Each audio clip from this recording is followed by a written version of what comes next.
Hi all, welcome back to another class. Plus 1 chemistry 5th chapter states of matter ആണ് ഇന്ന് discuss ചെയ്യുന്നത്.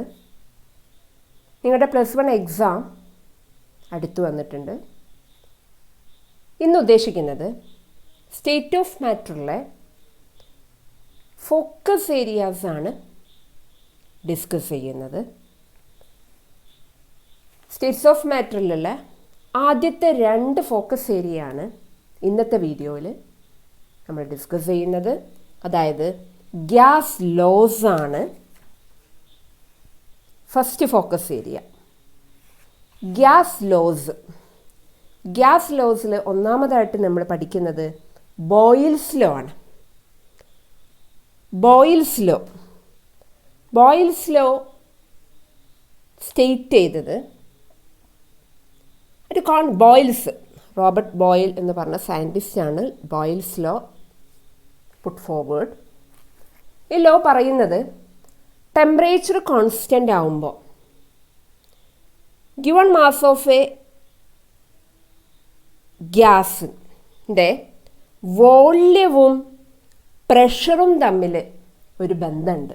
എന്താ ബന്ധം? ഇൻവേഴ്സ്ലി പ്രൊപ്പോർഷണലാണ്.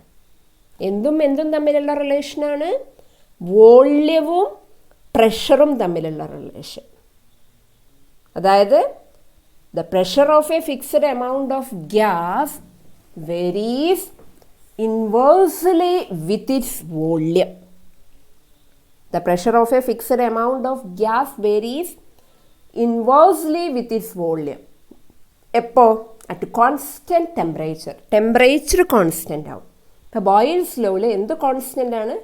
ടെമ്പറേച്ചർ കോൺസ്റ്റൻ്റ് ആവുമ്പോൾ ഒരു ഗ്യാസിൻ്റെ ഫിക്സഡ് എമൗണ്ട് ഓഫ് ഗ്യാസിൻ്റെ പ്രഷർ എന്തിനനുസരിച്ച് വേരി ചെയ്യുന്നു? Varies inversely. എങ്ങനെയാണ് വേരി ചെയ്യുന്നത്? Inversely with its volume. അതല്ലെങ്കിൽ എനിക്ക് ഇങ്ങനെ പറയാം, at constant temperature the volume of a given mass of a gas is inversely proportional to its pressure. 2 രീതിയിലും സ്റ്റേറ്റ് ചെയ്യാൻ പറ്റും. ഒന്നെങ്കിൽ ഞാൻ ഈ തന്നിട്ടുള്ള statement, at constant temperature the pressure of a fixed amount of gas varies inversely with its volume. അതല്ലെങ്കിൽ at constant temperature the volume of a given mass of a gas is inversely proportional to its pressure. Okay, എന്താണ് ഇതിൻ്റെ equation? Mathematical representation of boils law. P proportional to 1/V. അതല്ലെങ്കിൽ നിങ്ങൾക്ക് എങ്ങനെ പറയാം? നമ്മൾ volume വെച്ചിട്ട് പറയാമെന്ന് ഞാൻ നിങ്ങളോട് പറഞ്ഞു അല്ലേ? ഇപ്പോൾ volume of a given mass of a gas is inversely proportional to pressure എന്നും പറയാം. അപ്പം എങ്ങനെയായി equation? V proportional to 1/P അല്ലെങ്കിൽ P proportional to 1/V at constant temperature. P V equal to അതിൽ P equal to K into 1/V എന്ന് എഴുതാം. Proportional ഒഴിവാക്കാം. P equal to K into 1/V proportional ഒഴിവാക്കുമ്പോൾ അല്ലേ? K is equal to a constant. അതായത് P V equal to a constant. അപ്പോൾ mathematical representation ഓർക്കുക. P proportional to 1/V. അതല്ലെങ്കിൽ എനിക്ക് എങ്ങനെ പറയാം? V proportional to 1/P or P V is equal to a constant. എന്താ P V is equal to constant എന്ന് പറഞ്ഞാൽ? അതായത് P is the pressure, V is the volume. K കോൺസ്റ്റൻറ്റിനെ K എന്ന് കൊടുക്കാം. അപ്പോൾ വേണമെങ്കിൽ ബോയിൽസ് ലോ ഇങ്ങനെയും സ്റ്റേറ്റ് ചെയ്യാം. എങ്ങനെയാണ്? ടെമ്പറേച്ചർ കോൺസ്റ്റൻ്റ് ആവുമ്പോൾ product of pressure and volume is a constant. Temperature constant ആവുമ്പോൾ വോള്യം ഗിവൺ മാസ് ഓഫ് ഗ്യാസിൻ്റെ പ്രഷറും വോള്യവും തമ്മിലുള്ള പ്രൊഡക്റ്റ് എന്ന് പറയുന്നത് എന്താണ്? ഒരു കോൺസ്റ്റൻ്റ് ആണ്. ക്ലിയർ ആയല്ലോ? ബോയിൽസ് ലോ കൃത്യമായി സ്റ്റേറ്റ്മെൻറ്റ് പഠിക്കുക. സ്റ്റേറ്റ്മെൻറ്റ് നിങ്ങൾ സ്റ്റേറ്റ്മെൻ്റ് ആയിട്ട് തന്നെ പഠിക്കുക, പറഞ്ഞ പോലെ തന്നെ പഠിക്കാൻ ശ്രമിക്കുക. ഒന്നുകിൽ നിങ്ങൾക്ക് എങ്ങനെ പറയാം, at constant temperature the volume of a given mass of a gas is inversely proportional to its pressure എന്ന് പറയാം. അതല്ലെങ്കിൽ ഞാൻ ഈ കാണിച്ചിട്ടുള്ള സ്റ്റേറ്റ്മെൻറ്റും പറയാം. ഓക്കെ, രണ്ട് രീതിയിൽ പറഞ്ഞാലും കുഴപ്പമില്ല. ഇനി consider a fixed mass of a gas at constant temperature. Consider ചെയ്യുന്നു. എന്താ കൺസിഡർ ചെയ്യുന്നത്? Fixed mass of gas. എന്ത് കോൺസ്റ്റൻ്റ് ആണ്? ടെമ്പറേച്ചർ കോൺസ്റ്റൻ്റ് ആണ്. അങ്ങനെയാണെങ്കിൽ നമ്മൾ കൺസിഡർ ചെയ്യുന്നു let it's pressure P1. Pressure എന്താണ്? P1 ആണ്. Fixed mass of gas consider ചെയ്തു. അത് എന്തെങ്കിലും കോൺസ്റ്റൻറ്റ് ടെമ്പറേച്ചറിൽ fixed mass of gas consider ചെയ്തു. അതിൻ്റെ പ്രഷർ P1 ആണ്. എന്താണ്? വോള്യം എന്താണ്? V1 ആണ്. പ്രഷർ എന്താണ്? P1.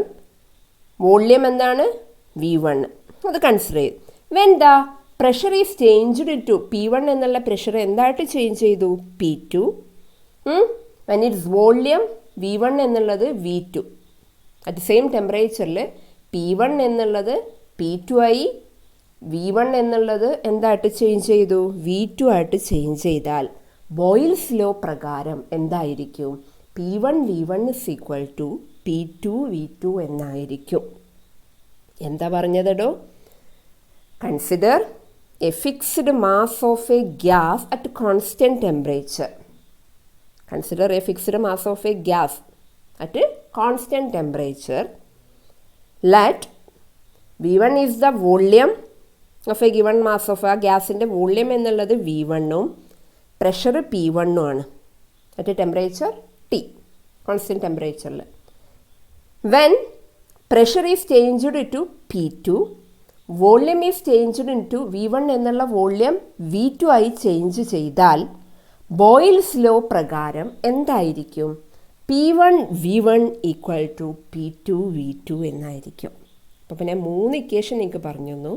ഒന്ന് V പ്രൊപ്പോർഷണൽ ടു 1/P അല്ലെങ്കിൽ P proportional to 1/V, PV equal to K. മൂന്നാമത്തെ equation P1 V1 equal to P2 V2. ഈ ഇക്വേഷൻ പഠിക്കണം.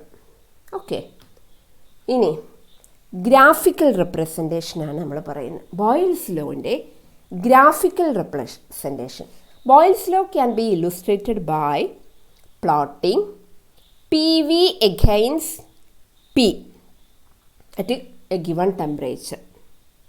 The graph shows that PV remains constant. PV എന്തിന് against ആയിട്ട് graph വരയ്ക്കുക? P. Given ടെമ്പറേച്ചറിൽ PV against P graph വരയ്ക്കുമ്പോൾ PV എന്തായിട്ട് കാണുന്നു? PV remains constant. ഓക്കെ, ഇനി the graph obtained by plotting volume against pressure at a given temperature is called isotherm. Another term ആണ് ഇവിടെ പഠിച്ചത്, isotherm എന്നുള്ള ടേം. എന്താ isotherm എന്ന് പറഞ്ഞാൽ?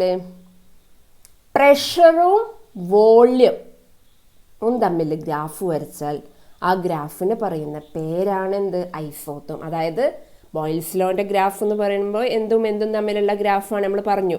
ബോയിൽസ് ലോ എന്ന് പറഞ്ഞാൽ എന്തും തമ്മിലൊരു ബന്ധമാണ്? പ്രഷറും വോള്യവും തമ്മിൽ, അല്ലേ? അപ്പോൾ pressure by plotting volume against pressure at a given temperature is called isotherm. ഇതൊക്കെ ബോയിൽസ് ലോൻ്റെ ഗ്രാഫുകളാണ്. നേരത്തെ ഞാൻ പറഞ്ഞു, എന്താ പറഞ്ഞത്? PV against P. By plotting PV against P at a given temperature, എന്താണ്? The graph shows that PV remains constant. ഇവിടെ ഈ PV against P at a particular temperature. ഈ ഗ്രാഫ് നോക്കൂ. ഈ ഗ്രാഫിൻ്റെ കേസിൽ എന്താണ്?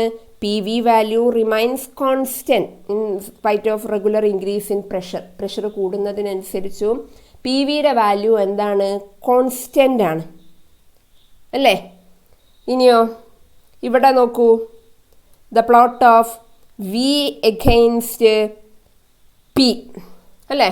The plot of V against P at particular temperature ഇവിടെ എന്താണ് എനിക്ക് മനസ്സിലാവുന്നത്?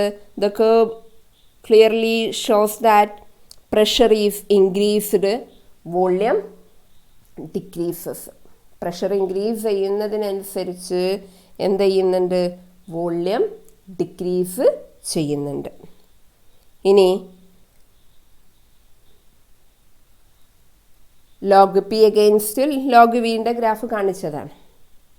ഇവിടെയോ P against 1/v, P against 1/vൻ്റെ ഗ്രാഫ് നോക്കൂ. ഈ ഗ്രാഫ് നോക്കിയിട്ട് എന്താണ് എനിക്ക് മനസ്സിലാവുന്നത്? ഇവിടെ ഒരു സ്ട്രെയിറ്റ് ലൈനാണ്. പി അഗെയിൻസ്റ്റ് 1/v ഗ്രാഫിൽ എനിക്ക് എന്ത് കിട്ടി? ഇവിടെ ഒരു സ്ട്രെയിറ്റ് ലൈനാണ്. എന്താ അതുകൊണ്ട് ഉദ്ദേശിക്കുന്നത്? 1/v എന്നുള്ള വാല്യൂ പ്രഷറിനനുസരിച്ച് എന്ത് ചെയ്യുന്നുണ്ട്? ഇൻക്രീസ് ചെയ്യുന്നുണ്ട്. ഓക്കെ, അപ്പം ഇങ്ങനെ പ്രഷറും വോള്യവും എഗെയിൻസ്റ്റ് ആയിട്ട് ഗ്രാഫ് വരച്ച് ആ ഗ്രാഫിന് പറയുന്ന പേരാണ് എന്ത്? ഐസോതേം. ഓക്കെ, അപ്പോൾ ഈ ഗ്രാഫുകളൊക്കെ ഒന്ന് നോട്ട് ചെയ്ത് വെക്കുക. ബോയിൽസ് ലോയുടെ ഗ്രാഫുകൾ 4 ഗ്രാഫാണ് ഞാൻ ഇവിടെ കാണിച്ചിട്ടുള്ളത്. ഇതിൽ ഈ 3 ഇമ്പോർട്ടൻ്റ് ആണ്. ഓക്കെ, ഇനി അടുത്ത ലോ ചാൾസ് ലോ. അപ്പോൾ ബോയിൽസ് ലോ എന്ന് പറഞ്ഞാൽ ശരിക്കും ഓർക്കുക, എന്തും തമ്മിലാണ്? പ്രഷറും വോള്യവും തമ്മിലുള്ള ഗ്രാഫാണ് എന്ത്? ഐസോതേം. പ്രഷറും വോള്യവും, volume of a given mass of a gas is inversely proportional to pressure. ഇതാണെന്ത്? Boyle's law. നെക്സ്റ്റ് നമ്മൾ ഡിസ്കസ് ചെയ്യുന്നത് Charles law. Charles law introduce ചെയ്ത ആളാണ് ഈ കാണിച്ചിട്ടുള്ളത്. എന്താണ് Charles law? At constant temperature, at constant pressure. Boyle's law എന്താണ്? Temperature constant ആകുമ്പോഴാണ്. എന്നാൽ Charles law at constant pressure the volume of a given mass of a gas is directly proportional ആണ്. Boyle's ലോയിൽ ഇൻവേഴ്സ്ലി ആയിരുന്നു അല്ലേ? അവിടെ volume of a fixed mass of a gas is directly proportional to its absolute temperature. വോള്യവും ടെമ്പറേച്ചറും തമ്മിൽ directly പ്രൊപ്പോർഷണലാണ്. എന്ത് കോൺസ്റ്റൻ്റ് ആകുമ്പോൾ? പ്രഷർ. ചാൾസ് ലോയും ബോയിൽസ് ലോയും തമ്മിൽ മാറിപ്പോകരുത്, കൃത്യമായി പഠിക്കുക. അപ്പോൾ എന്താണ് ചാൾസ് ലോൻ്റെ equation? Mathematical representation. Volume of given mass of a gas at constant പ്രഷറിൽ volume of a given mass of a gas is directly പ്രൊപ്പോർഷണലാണ്. Directly proportional to temperature. അതായത് V proportional to T. Proportion നേരത്തെ പറഞ്ഞ പോലെ പ്രൊപ്പോർഷനിൽ നിന്നുള്ളത് ഒഴിവാക്കുക, equal to കൊടുത്താൽ ഒരു കോൺസ്റ്റൻറ്റിനെ കൊടുക്കുക. അപ്പോൾ വി ഈസ് ഈക്വൽ ടു, പ്രൊപ്പോർഷനിൽ ഒഴിവാക്കി ഈക്വൽ ടു കൊടുക്കുമ്പോൾ കോൺസ്റ്റൻറ്റ് അപ്ലൈ ചെയ്യുക, കോൺസ്റ്റൻറ്റ് ഇൻറ്റു ടി അല്ലേ? പിന്നെ V by T equal to a constant into T. അപ്പോൾ എന്തായാലും നമുക്ക് ഇങ്ങനെ എഴുതാം. നേരത്തെ P V is equal to constant എന്ന് എഴുതിയ പോലെ ഇവിടെ നമുക്ക് എങ്ങനെ എഴുതാം? V by T equal to a constant എന്നാവും. V by T equal to a constant. കാരണം ഇവിടെ ഡയറക്റ്റ്ലി പ്രൊപ്പോർഷണലായിരുന്നു, അവിടെ എന്തായിരുന്നു? Inversely proportional. അതുകൊണ്ടായിരുന്നു P V is equal to a constant എന്ന് വന്നത്. ക്ലിയർ ആയോ? ഇവിടെ വി ബൈ ടി. അപ്പം ഇവിടെ 3 റിലേഷൻ ഓർക്കുക. Mathematical representation Charles law. V proportional to T at constant pressure. V by T equal to a constant. If നേരത്തെ പറഞ്ഞ പോലെ തന്നെ if V1 is the volume at a temperature T1 and V2 is the volume of this at a temperature T2 at the same pressure. എന്താ പറഞ്ഞത്? നമ്മൾ consider ചെയ്യുന്നു if V1 is the volume of a certain mass of a gas at a temperature T1 and V2 is the volume of the same mass of a gas at a temperature T2 at the same pressure. പ്രഷറും എന്താണ്? Same ആണ്. ഇവിടെ pressure എന്താണ്? Constant ആണല്ലോ. നേരത്തെ temperature constant ആയിരുന്നു അല്ലേ? അങ്ങനെയാണെങ്കിൽ ചാൾസ് ലോ പ്രകാരം എന്തായിരിക്കും? V1/T1 ഈക്വൽ ടു V2/T2 എന്നായിരിക്കും. അവിടെ പഠിച്ച് കമ്പയർ ചെയ്ത് പഠിക്കണം. ബോയിൽസ് ലോയിൽ എന്തായിരുന്നു ഈ relation? P1 V1 equal to P2 V2 എന്നായിരുന്നു. എന്നാൽ ചാൾസ് ലോയിൽ എന്തായിരുന്നു? V1/T1 equal to V2/T2 at constant പ്രഷറാണ്. അവിടെ P1 V1 equal to P2 V2 എന്നുള്ളത് അറ്റ് കോൺസ്റ്റൻറ്റ് എന്തിലായിരുന്നു? ടെമ്പറേച്ചറിലായിരുന്നു. അറ്റ് കോൺസ്റ്റൻറ്റ് ടെമ്പറേച്ചറിലായിരുന്നു. ക്ലിയർ ആയല്ലോ? Graphical representation. Charle's law can be illustrated graphically by plotting volume against temperature. നേരത്തെ വോള്യം എഗെയിൻസ്റ്റ് പ്രഷർ ആയിരുന്നു അല്ലേ? വോള്യവും പ്രഷറും ആയിരുന്നു ഗ്രാഫ് വരച്ചിരുന്നത്. ആ ഗ്രാഫിന് എന്തെന്നാ പറഞ്ഞത്? പ്രഷർ വോള്യം കർവിന് എന്താ നമ്മൾ പറഞ്ഞത്? ഐസോതേം എന്നാണ്. A pressure volume curve at constant ടെമ്പറേച്ചറിന് പറയുന്ന പേരാണ് ഐസോതേം. എന്നാൽ ഇവിടെ പ്രഷർ വോള്യം അല്ല, വോള്യവും എഗൈൻസ്റ്റ് ടെമ്പറേച്ചറാണ്. ആ ഗ്രാഫിന് പറയുന്ന പേരാണ് ഐസോബാർ. നേരത്തെ പറഞ്ഞത് ഐസോതേം, ഇപ്പോൾ പറഞ്ഞ ടേം എന്താണ്? Isobar. A graph obtained by plotting the volume of a given mass of a gas at against temperature at constant pressure is known as isobar. കൃത്യമായി മനസ്സിലാക്കുക. ഐസോബാർ എന്താണ്, ഐസോതേം എന്താണ്, അതുപോലെ തന്നെ what is Boyle's law, what is Charles law, രണ്ടിൻ്റെയും mathematical expression എഴുതി പഠിക്കണം. Okay. The isobar found to be a straight line. Graph വരച്ചപ്പോൾ ഐസോബാർ എന്തായിട്ടാണ് കിട്ടിയിട്ടുള്ളത്? പ്രഷർ വോള്യം എഗെയിൻസ്റ്റ് ടെമ്പറേച്ചർ വരച്ചപ്പോൾ എന്താണ് കിട്ടിയത്? ഒരു സ്ട്രെയിറ്റ് ലൈൻ ആണ് കിട്ടിയിട്ടുള്ളത്. Isobar found to be a straight line. Okay. ഇനി ഈ സ്ട്രെയിറ്റ് ലൈൻ ഗ്രാഫ് എക്സ്ട്രാപ്ലേറ്റ് നോക്കൂ നിങ്ങൾ. ഈ സ്ട്രെയിറ്റ് ലൈൻ ഗ്രാഫിനെ extend to 0 volume meet the temperature axis -273 degree. ഈ സ്ട്രെയിറ്റ് ലൈൻ ഗ്രാഫിനെ ഇങ്ങോട്ട് എക്സ്ട്രാപ്ലേറ്റ് ചെയ്തപ്പോൾ, എക്സ്റ്റെൻഡ് ചെയ്തപ്പോൾ, 0 വോള്യത്തിൽ എക്സ്റ്റെൻഡ് ചെയ്തപ്പോൾ എന്ത് സംഭവിച്ചു? To meet the temperature axis at -273 degree Celsius.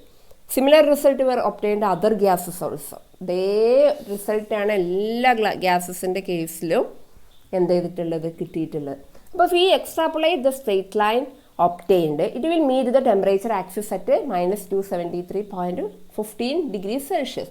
Thus, at this temperature, a gas would occupy 0 or no volume. The temperature, -273.15 degrees Celsius, a gas would occupy 0 or no volume. Okay, but actually, all gases become liquids before this temperature is reached. പക്ഷേ എന്താണ് ഇവിടെ notice ചെയ്ത കാര്യം എന്ന് പറയുന്നത്? We noted that gases should have 0 volume at -273.15 degrees Celsius cannot be verified in practice. കാരണം എല്ലാ ഗ്യാസസും contents ചെയ്യുന്നുണ്ട് അല്ലെങ്കിൽ ലിക്വിഡ് ആവുന്നുണ്ട് before this temperature is reached.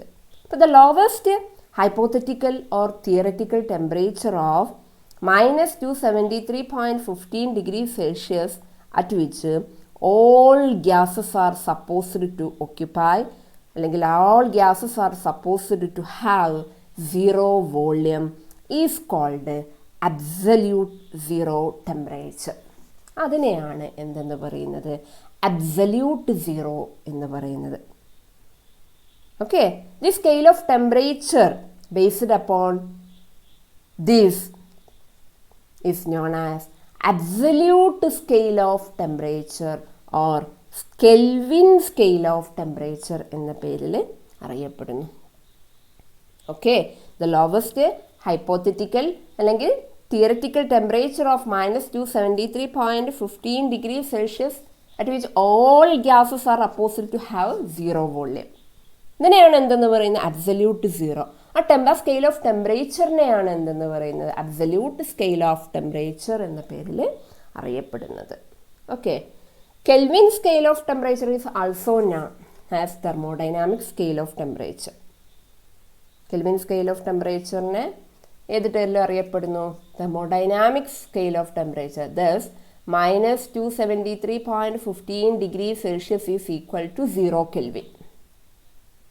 അതായത് സെൽഷ്യസ് സ്കെയിലുള്ളതിനെ കെൽവിനിലേക്ക് മാറ്റാൻ എന്ത് ചെയ്താൽ മതി?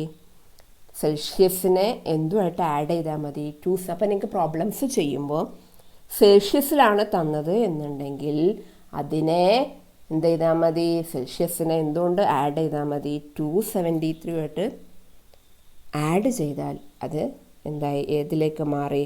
കെൽവിൻ സ്കെയിലിലേക്ക് മാറിയിട്ടുണ്ട്, TK. ഓക്കെ, ഇത്രയാണ് ഈ ഗ്രാഫുമായി റിലേറ്റ് ചെയ്ത് നിങ്ങൾക്ക് പഠിക്കാം. ജസ്റ്റ് ഈ എന്താണ് അബ്സല്യൂട്ട് സീറോ അല്ലെങ്കിൽ അബ്സല്യൂട്ട് സ്കെയിൽ ഓഫ് ടെമ്പറേച്ചർ എന്ന് ഓർക്കുക. ഈ ഒരു ഡെഫിനിഷൻ ഒന്ന് ഓർത്തു വെക്കുക.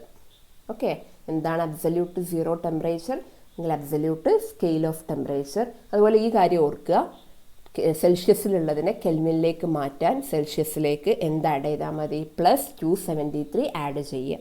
ഓക്കെ, ഇത്രയാണ് ഇന്നത്തെ വീഡിയോയിൽ ഞാൻ ഡിസ്കസ് ചെയ്തിട്ടുള്ളത്. ഈ 2 ഗ്യാസസ് ലോസ് ഇനിയും ഉണ്ട്. അവോഗാഡ്രോ ലോ, അതിനെ ബേസ് ചെയ്തിട്ട് ഐഡിയൽ ഗ്യാസിഫിക്കേഷൻ പറയാനുണ്ട്. അത് നെക്സ്റ്റ് പാർട്ടിൽ പറയാം. അപ്പോൾ അതിൻ്റെ മുന്നേ നിങ്ങൾ ഈ 2 ലോസ് കൃത്യമായി പഠിക്കണം. എന്നാലേ അടുത്ത വീഡിയോയിൽ ഐഡിയൽ ഗ്യാസിഫിക്കേഷൻ പറയുമ്പോൾ നിങ്ങൾക്കത് കൃത്യമായി മനസ്സിലാവുകയുള്ളൂ. Okay, thank you.